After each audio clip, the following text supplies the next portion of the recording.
3 women, gone without a trace. No bodies, no suspects, no answers. A mother, her daughter, and her daughter's best friend vanished from a quiet home in Missouri in the middle of the night without a single sign of struggle that made sense.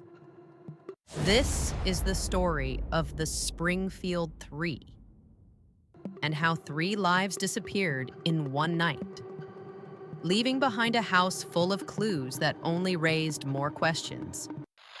Welcome to Where the Trail Ends, where we follow the story until it disappears. It's June 6, 1992. 18-year-old Susie Streeter and her best friend Stacy McCall had just graduated from Kickapoo High School in Springfield, Missouri. They spent the evening the way so many graduates do, party hopping, celebrating, laughing with friends, and talking about the future.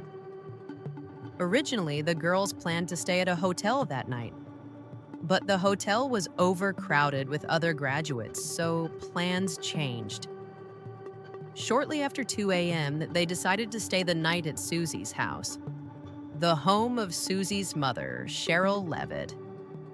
Sherrill was 47, a cosmetologist, and described by everyone as warm, responsible, and reliable.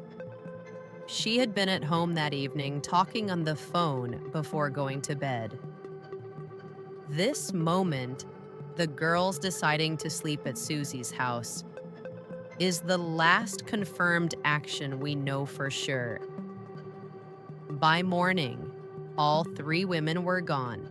The next morning, Stacy's family expected to see her. They had plans to go to a water park together. She never arrived.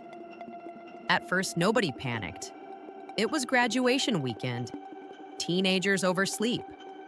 Phones get ignored. No big deal. But then calls went unanswered. Friends stopped by the house to check in.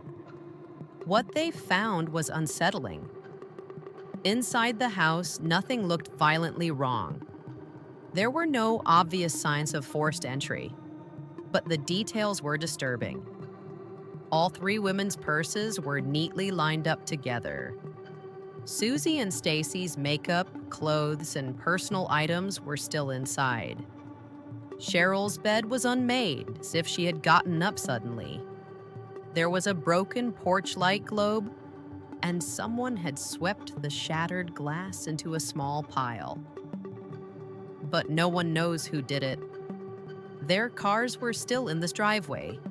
Their dog was inside the house, but the women were gone. Then the phone began to ring. Friends inside the house answered calls meant for Sherrill and Susie. The callers made sexually explicit prank calls. To this day, no one knows whether the calls were connected or just terrible timing. These calls were never successfully traced. By the time police were finally contacted, friends and family had already entered the home multiple times. Laundry had been moved. Glass had been swept. Objects had been straightened. It was all done with good intentions. But the crime scene had now been contaminated. Investigators estimate up to 18 people walked through the house before it was secured. If there were clues, many were wiped away before police arrived. Who were the Springfield Three? Sherrill Levitt, a loving mother, steady job, predictable routine. Susie Streeter, loud, funny, protective of her friends. Stacy McCall, kind, soft-spoken, very close to her parents. Nothing in their lives suggested they wanted to run away. There were no suspicious money withdrawals, no flights booked, no goodbye notes, just silence. Let's talk about the major theories. Theory 1, someone they knew. The lack of forced entry suggests the door might have been opened willingly. Did someone knock late at night? Did they recognize the visitor? Did something happen that forced all 3 women to leave the house together?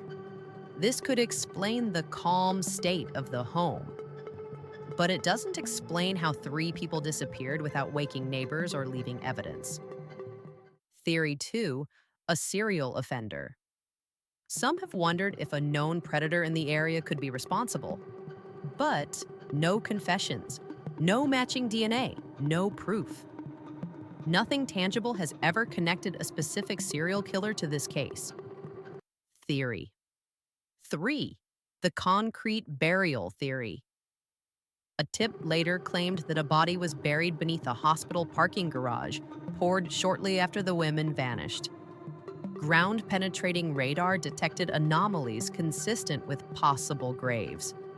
But the hospital has never approved excavation, so this lead remains trapped beneath concrete.